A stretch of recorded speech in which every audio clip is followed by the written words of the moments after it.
Okay,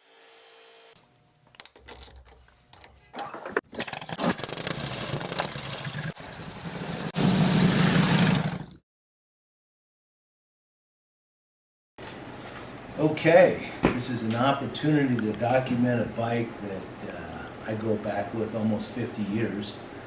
And it's a 1946 Chief. It's a bike that my good buddy Miles Reese bought from legendary Sammy Pierce in 1971.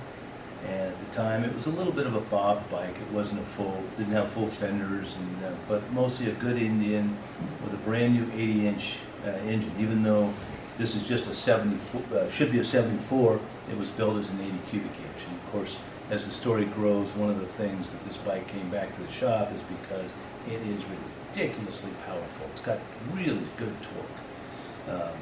We'll go a little bit later in the story, but Miles buys it in 71. He's working for, I can't remember the name of the chopper shop.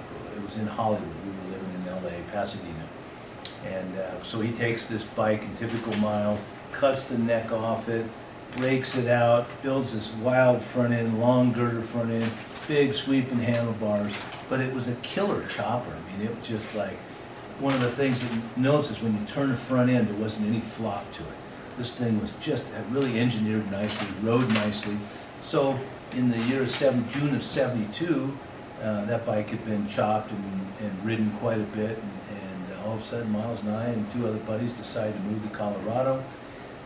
We land in Boulder, and this Indian was kind of Miles' identity. Miles was liked by so many people, and he was just so talented in so many ways. So in 1975, I ended up buying 35 Indians. It was the start of my Indian career, and Miles had decided that he got kind of excited about the original parts. So one of the endearing parts of this bike to me is this was my first load of Indian parts. So he took his chopper chassis, and I traded him a stock chassis. I gave him a really mint frame, a really sweet girder front end, and all of the goodies. The only thing he really kept on this thing was his engine and gas tanks.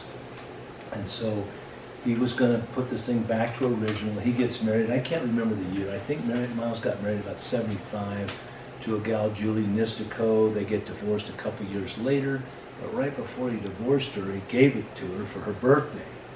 And a few months later, they decided to go different ways, and she was just adamant about him never getting this bike again. So it sat for probably 20 years. Roger Berardi, a great guy, a Boulder icon. He and Miles were buddies, and they put a lot of miles on together, and they put down a few cocktails together. And it went around the back door, and Roger was able to buy the bike from Julie, and this would have been the year of '93, because that's when I moved from Boulder down to Bayfield. Miles was working for him, and I said, you can have my business, just take care of my customers. Well, one of his first jobs was with his buddy Roger and his bike that he restored this in '93. So Miles's touch, obviously there's a couple of things that, I look at today and say, hey buddy, we should, could have probably done this, could have done that.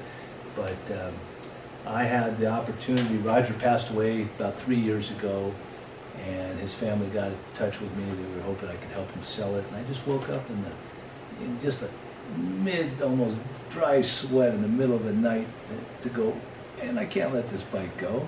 I'm not going to try. I never got really aggressive to try and sell it. But so anyhow, we made a deal with Charlie, his son, and the bike's down in Tucson. Roger's got kind of a beautiful estate that he built down there, and this is where the bike has lived for probably the last 10 years.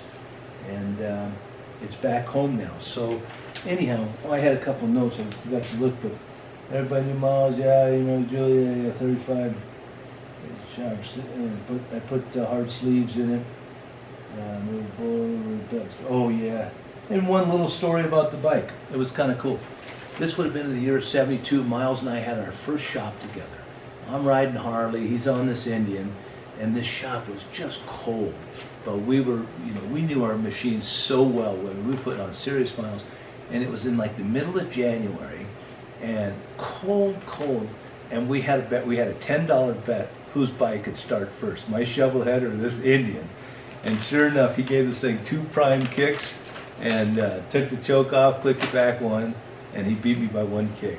So, yeah, I miss the old boy, but this is gonna be a fun bike, and what we're gonna do is, I'm gonna keep this for the family, because I got some real history, especially going back to Sammy Pierce, and, you know, it's my first batch of stuff, and it was Miles's, and it was Rogers, and the story behind it, and now I got a really cool sidecar that I owned 25, 30 years ago, that I just bought back from a customer, so I'm gonna marry this thing to that sidecar, and because it's got so much torque, it's going to be one of these really cool sidecar units. It's got a lot of power, and so we'll be able to ride it 2 liters and as a 2 liter and also as a 3 liter.